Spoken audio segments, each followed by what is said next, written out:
Welcome to another surgical discussion video. Here we shall be discussing hemostasis, surgical bleeding, and blood transfusion.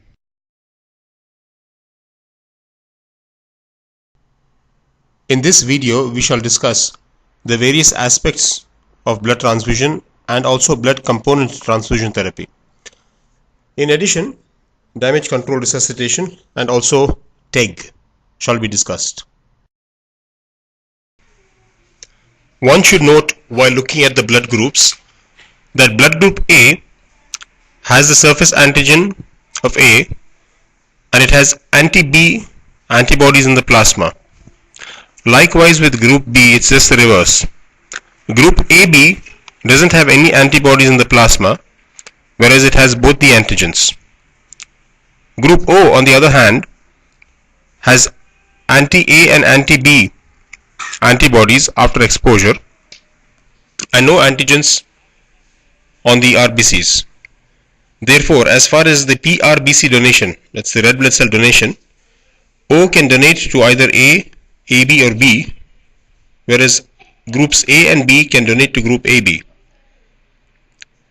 When it comes to plasma transfusion, because of the difference of the antibodies, AB is the universal donor. AB can donate to group A, B and O, whereas A and B can donate to group O. This point has to be noted when one wants to see the plasma and the PRBC compatibility. Also keep in mind that the RH compatibility should be maintained. Once the compatibility is understood, the next thing is at the RH. Around 15% of the population is RH negative, and they should be transfused only with RH negative blood. RH positive blood may be acceptable in RH negative patients if the RH negative blood is not available. But if the patient is an RH negative female of a childbearing age, it is better to avoid the RH positive blood. In emergency situations, after a crystalloid resuscitation has been done, a type O negative blood may be used for all the recipients. But after 2 PRBC transfusion, one should check whether the patient is responsive or unresponsive. If the patient is unresponsive, it's then time to start the massive transfusion protocol. In the same light, one should understand that autologous donation can also be done. It's usually done if the patient's hemoglobin is more than 11 grams and his hematocrit is more than 34. The first donation is done 40 days prior to the elective surgery. Up to 5 units of blood may be donated, and on intervals of every 3 or 4 days, the donation takes place. The last donation being either 3 or 4 days prior to the elective operation. A recombinant human erythropoietin can accelerate the generation of RBCs and thus help to improve the patient's PRBC when he is doing an autologous donation. Whole fresh blood is rarely available in the blood bank these days. Most of the time it is blood components which are used clinically. Whole blood has a shelf life of 42 days depending on the reagent that is used, but the age of the RBCs plays a very significant role in the inflammatory response and also incidence of MODS. For further knowledge on this topic, you should read or you should see the videos on the inflammation. It will help you to understand about the DAMPs, PRRs and PAMPs and how these components are already present in the blood, and keeping the blood for a long time can actually stimulate the inflammasome and can play havoc in a patient in sepsis. The storage lesions also occur when the whole blood is kept for a long time. There is an increase in lactate, potassium and ammonia. And if you want to know why this happens, you need to go back to the video on fluid and electrolyte imbalance. I've explained the physiology there in the part of the ABG. There is also a decreased intracellular ADP and 2,3-DPG, which again plays havoc with the oxygen dissociation curve. To prevent these abnormalities and difficulties, of storage lesions. Packed RBCs and blood components were used. It is the most appropriate product for clinical situations because the whole blood is centrifuged and the supernatant plasma is removed. Now, once you remove the plasma, you reduce all the reactions caused by plasma components. At the same time, there is a reduced incidence of infection.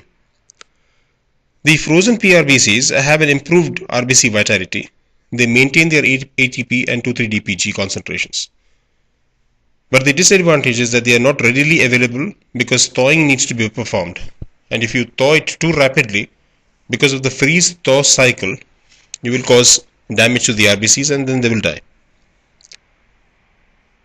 Because of the myriad infections the patient might already have, or he may be in sepsis, and these may get worsened with a reaction with the leukocytes from the donor.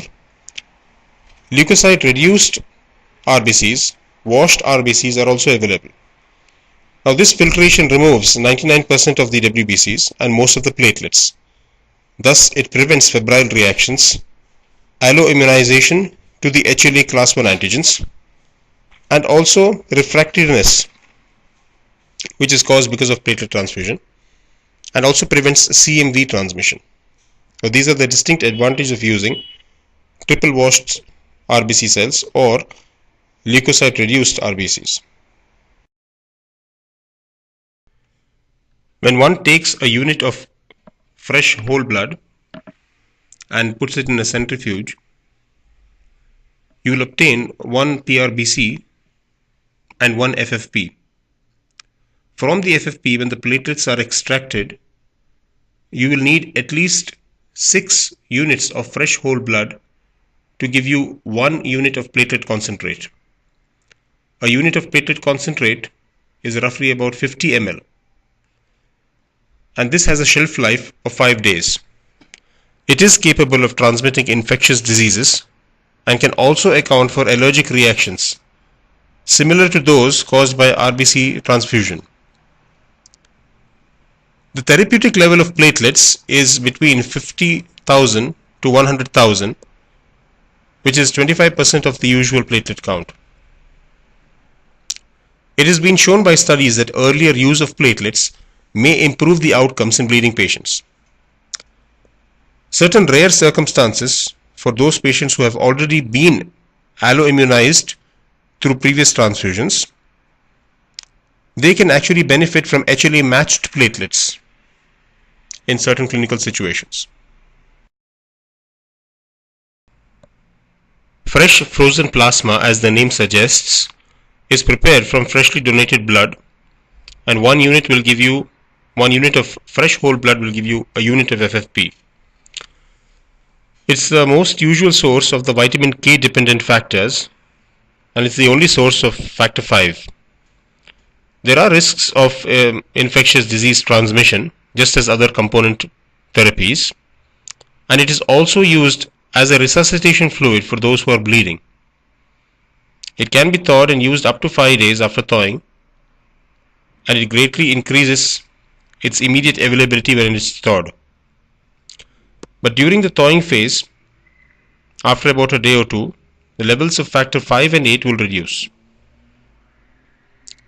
The recombinant DNA technology has also made available major clotting factors and albumin readily available as concentrates for transfusion.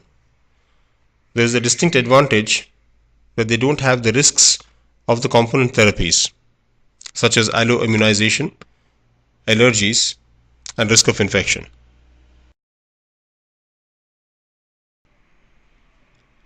Tranexamic acid is an anti-fibrinolytic agent. It inhibits both plasminogen activation and plasmin activity, thereby preventing the clot breakdown, and it does not promote new clot formation. It again has no effects on the clotting cascade and platelet function. It's very effective for preventing blood loss in surgery and also reduces the transfusion requirements in major trauma. But there are certain adverse effects. For example, it can cause GI disturbances, nausea and vomiting and bloating, visual disturbances like blurred vision and difficulties with color vision, and occasionally even thromboembolic events such as DVT and venous thromboembolism and pulmonary embolism in rare situations. Thus, it is contraindicated in a setting of acquired defective color vision and active intravascular clotting. Caution should also be employed in the bleeding of the urinary tract because there could be urethral obstruction due to clotting. Thromboxane should not be given with activated prothrombin complex or factor IX complex concentrates because these may increase the risk of thrombosis. It is usually administered as a loading dose of 1 gram over 10 minutes followed by an infusion of 1 gram over 8 hours and has the greatest benefit when administered soon after surgery. The indication for blood transfusion or the blood component transfusion are many. It is stated that there is an improved oxygen carrying capacity when the blood is transfused, but remember that the storage lesions and RBC deformation will prevent the oxygen dissociation in the first maybe 24 to 48 hours. Second of all, the theory states that more the volume of hemoglobin there is, more is the oxygen carrying capacity and thus the benefit of transfusing blood. But as a rule of thumb, one can always remember that transfused blood will take some time, at least about 24 hours, to actually start getting active.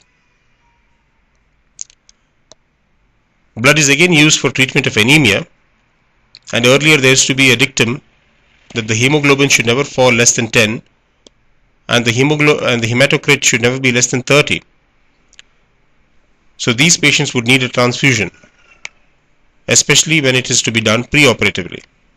This was challenged in 1988 and proven now that in critically ill patients, especially those in the ICU, the hemoglobin can be maintained between 7 to 9 grams per deciliter, and this has no adverse effects on mortality.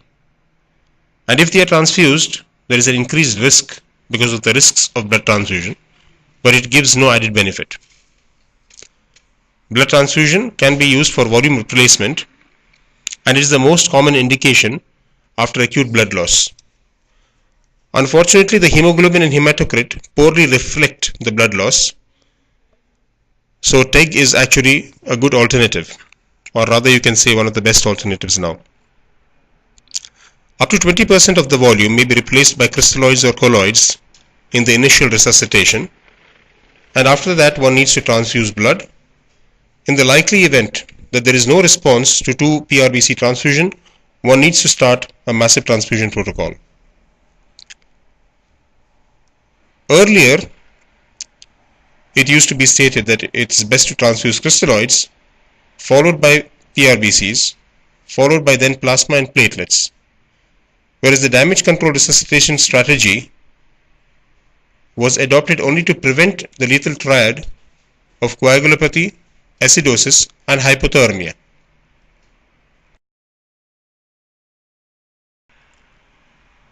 During the damage control resuscitation, one will transfuse crystalloids initially, and if there is no response, go on to transfuse 2 units of blood. And if there is no response, as soon as possible, one will start the massive transfusion protocol in the ratio similar to those of whole blood. So one will give a ratio of 1:1:1 of PRBC, plasma and platelets.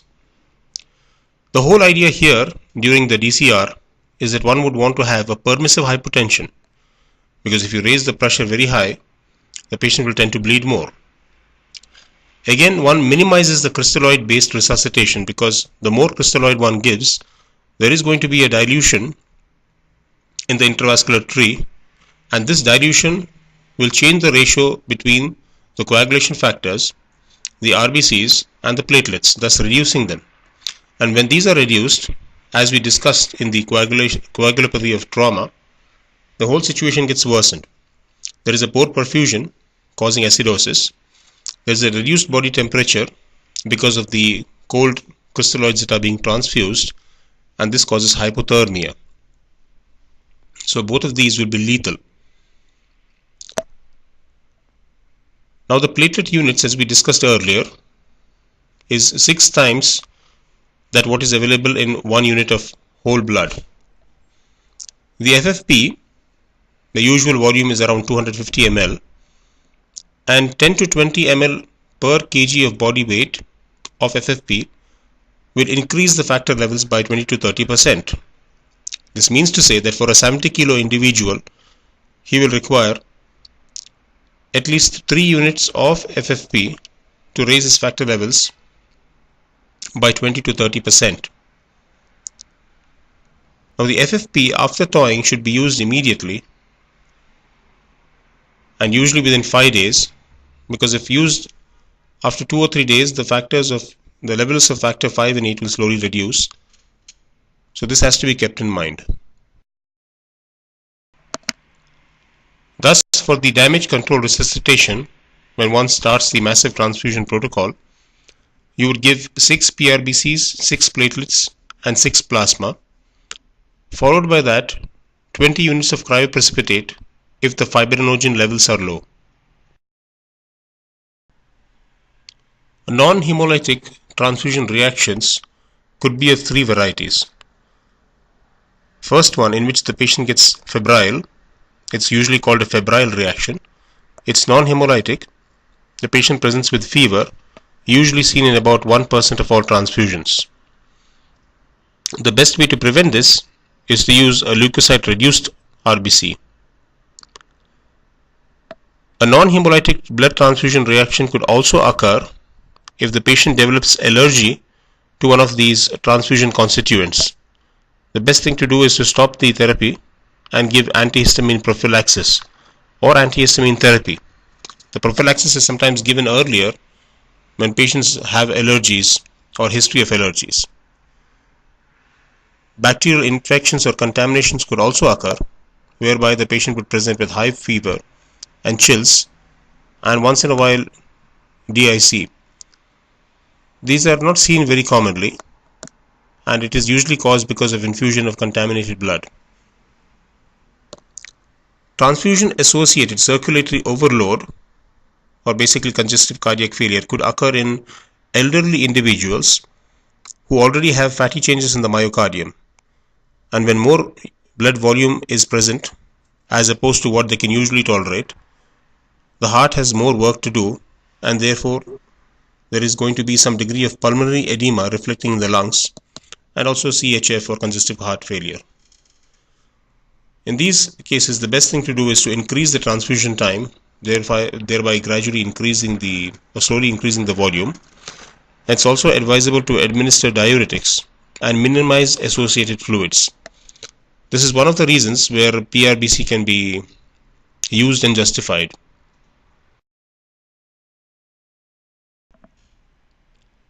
Transfusion-associated acute lung injury is almost similar to a graft versus host reaction, wherein the graft gets very active because of the anti-HLA or anti-HNA antibodies in the transfused blood, and this attacks the circulatory and pulmonary leukocytes, thereby causing an acute lung injury.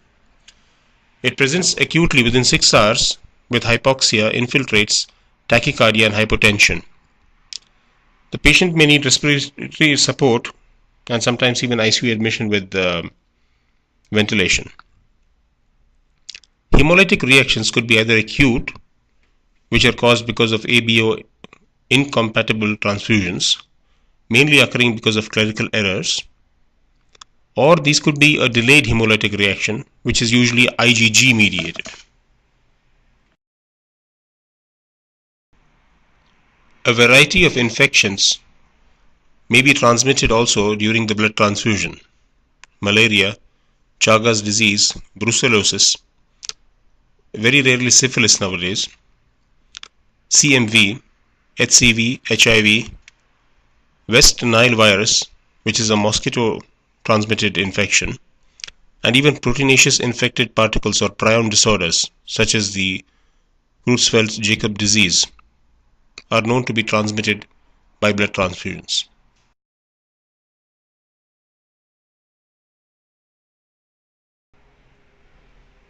when one would want to test hemostasis and coagulation, one should always start with the history. If there has been any history of bleeding or bleeding diathesis or easy bruisability. The usual tests that are done are the bleeding time, the clotting time, the platelet count, the CBC, the PT, the INR, and the APTT. Don't go in to remember the different numbers and factors. You can make it very simple for yourself. You know that 5, 2, and 1 come in the common pathway, and the extrinsic pathway has factor 7. Factor 10 is common to both pathways. Therefore, prothrombin time, it tests the extrinsic pathway, therefore factor 7, 5, 2, 1, and 10. The APTT measures the intrinsic pathway, therefore again 5, 2, 1, and 10, in addition to which it also measures 12, 9, 10. And that's simple. Now the bleeding time looks carefully into the vasospasm activity and also the platelet function.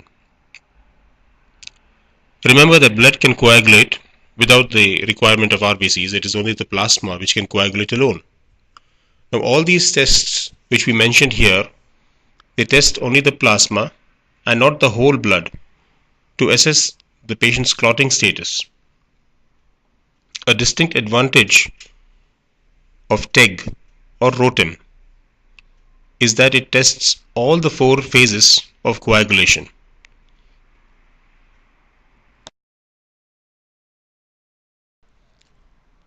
Thrombo elastography or rotational thromboelastometry is a whole blood viscoelastic testing system. The basic idea is that they take a cuvette or a cup and place in that saturated blood, and they suspend then a pin inside this cup. Now the cup is rotated by 4 degrees 45 minutes thrice every minute, and this will simulate sluggish venous flow.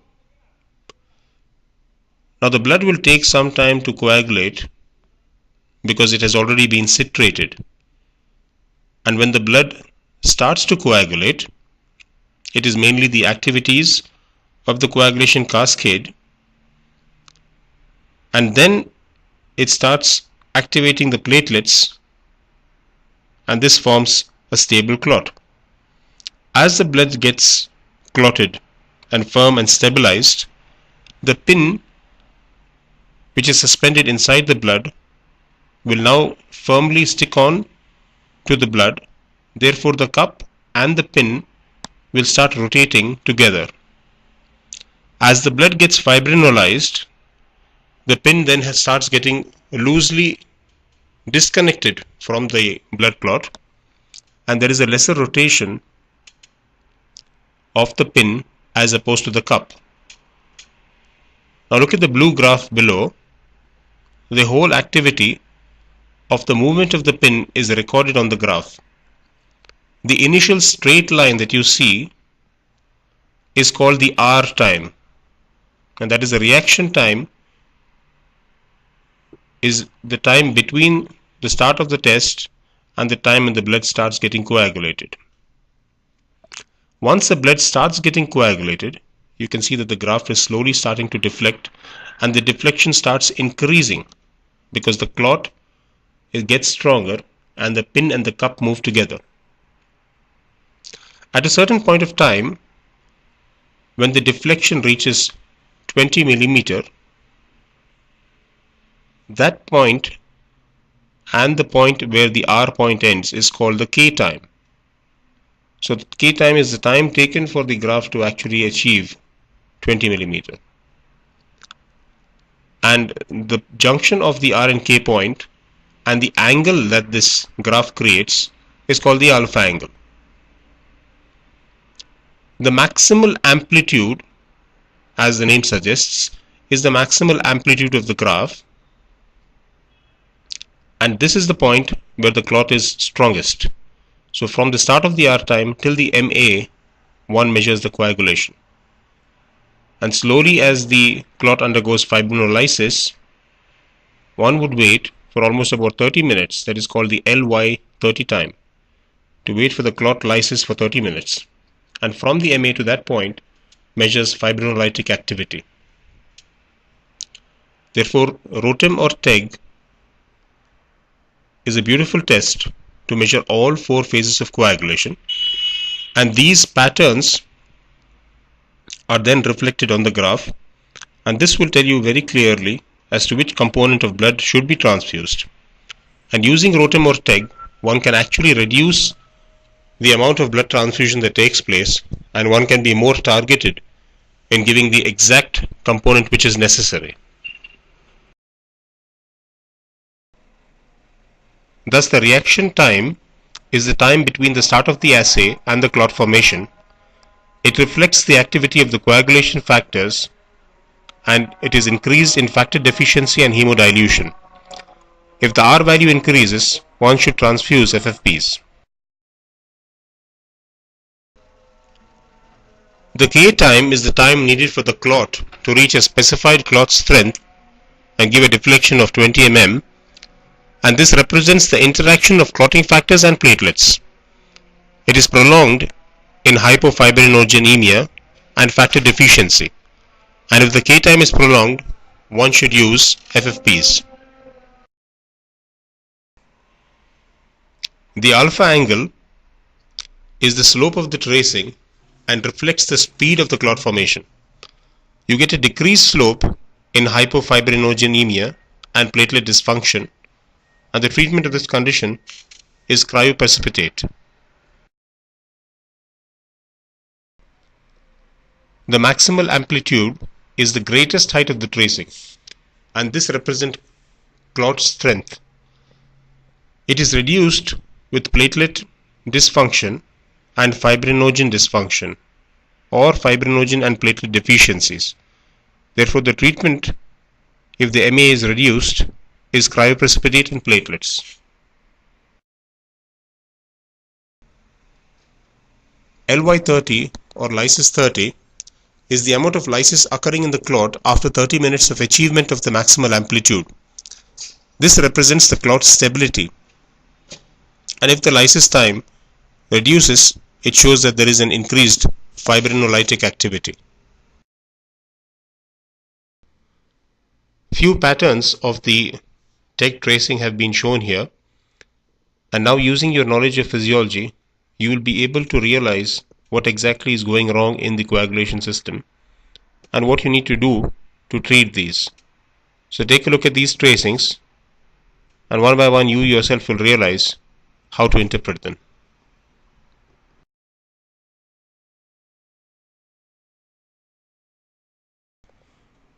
Excessive bleeding after a surgical procedure may be the result of ineffective hemostasis, may be an undetected hemostatic defect, consumptive coagulopathy, or early fibrinolysis. Massive blood transfusion is a well-known cause of thrombocytopenia, because during a massive transfusion there is hypothermia, a dilutional coagulopathy, a platelet dysfunction, early fibrinolysis, and even hypofibrinogenemia.